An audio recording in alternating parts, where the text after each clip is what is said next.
নমস্কার বন্ধুরা, আমি রজনী। Good morning. সবাই কেমন আছো? এটা হচ্ছে নবমী পূজার দিন, তার পরের দিন। আমি তো সকাল সকাল স্নান সেরে ঘরের কাজ বাগিয়ে একবারে রেডি হচ্ছিলাম নবমী পুজো দেখতে যাবো বলে। এখানে সকালে নাস্তা ছোটো মাসি বানিয়েছিল, লুচি আর ঘুগনি। সবাইকে সকাল সকাল খেতে দিচ্ছিল, যা এরা তো উপোস করেনি, এরা খাচ্ছিল।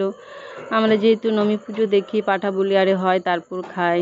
এরা সকালে টিফিনটা সেরে নিয়েছিল। তারপর একদিকে সকালে দুপুরের খাওয়া দাওয়া রান্না চলছিল, মিস্ত্রিতে রান্না করছিল, যেহেতু আমাদের বাড়িতে অনেক অতিথিরা ছিল, খাওয়া দাওয়া করবে।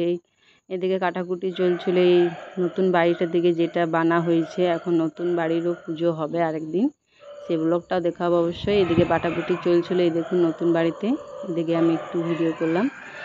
তারপর এখানে মিস্ত্রির দাদু ভাই আমাদের রান্না করছিল ভাজাভুজি, মিক্স ভেজ এটা ভাজাভুজি হয়ে গেছিলো। এই দেখুন মশলা দিয়ে সবজিগুলো সব দেওয়া হয়ে গেছিলো, রান্না চলছিল এদিকে। তারপর আমরা ওইদিকে বাড়িতে রেডিও হচ্ছিলাম, রেডি হয়ে চলে যাব ওই বাড়িতে আমাদের নবমী পুজো দেখতে, পাঠা বলি হবে। এই দেখুন আমি রেডি হয়ে চলে এসেছি পুজো দেখতে।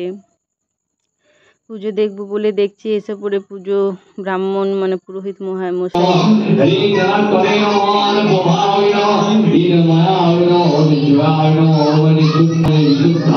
বাবুর সঙ্গে একটু আমি ফটো তুলছিলাম। তারপর এখানে পুজো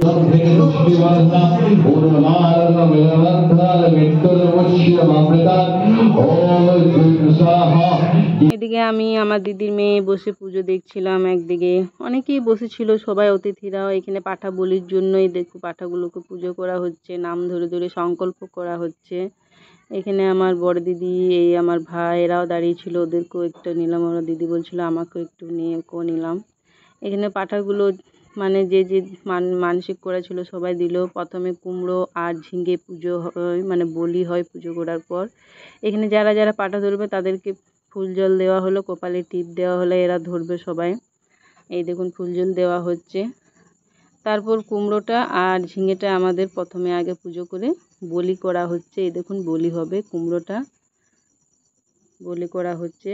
কুমড়ো বলি, ঝিঙে বলি হয়ে যাবার পর, পুজোটা হয়ে যাবার পর তারপর পাঠা বলি আমাদের শুরু হবে।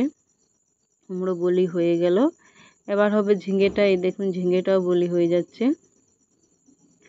আমরা তো এই দিনটাতে খুবই ভালোভাবে এনজয় করি। মা যেন সবাইকে সুস্থ রাখে, ভালো রাখে। এখানে আমরা সবাই মিলে খুবই এনজয় করছিলাম, ভালোভাবে সুস্থভাবে। আমাদের পুজোটা ভালোই গেল, নবমী পুজো খুব ভালো এনজয় করছিলাম। খাওয়া দাওয়াও হবে, তারপর এই আগে পুজোটা হয়ে যাক, মায়ের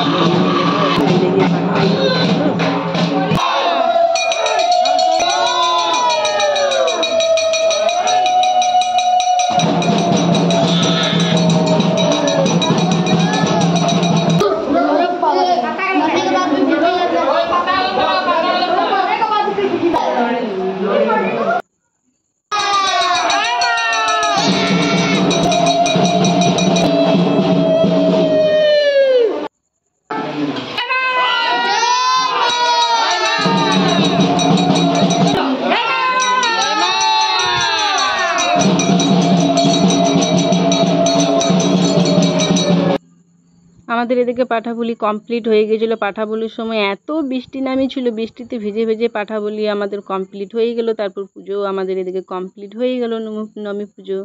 তো এই দেখুন সবাই মিলে আমরা খুবই এনজয় করছিলাম। তারপর বাড়ি যাব, পুজো প্রসাদ ভোগটা নিয়ে আমরা সবাই বাড়ি যাব। এখানে আমার দিদির ছেলে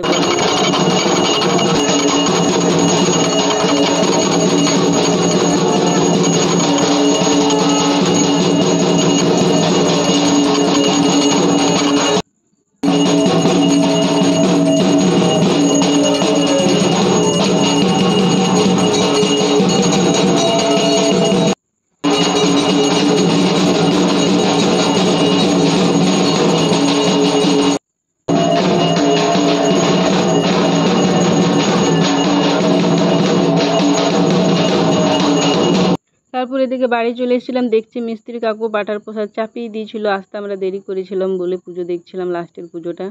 পাঠার প্রসাদ অলরেডি চাপা কষা হয়ে গিয়েছিলো, ভাজা ভাজা লাল লাল কষা পাঠার প্রসাদ খেতে কার না ভালো লাগে। আমার তো দারুণ লাগে খেতে, আমি জমিয়ে খেয়েছিলাম।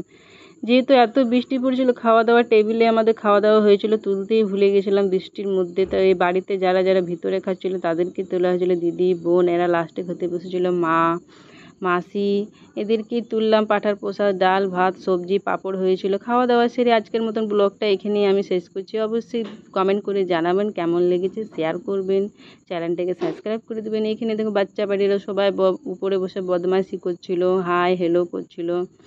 এখানে ওরা সবাই মোবাইলে গেম খেলছিল। এখানে আমাদের খাওয়া দাওয়া সারা হয়ে গেছিলো কমপ্লিট। এরা লাস্টে খাচ্ছিল, যেহেতু পরিবেশন করছিল দিদি, বোন এরা। আমরা সবাই মিলে এনজয় করলাম, ফুর্তি করলাম। আজকের মতন এখানেই ব্লগটা শেষ করছি। Bye bye.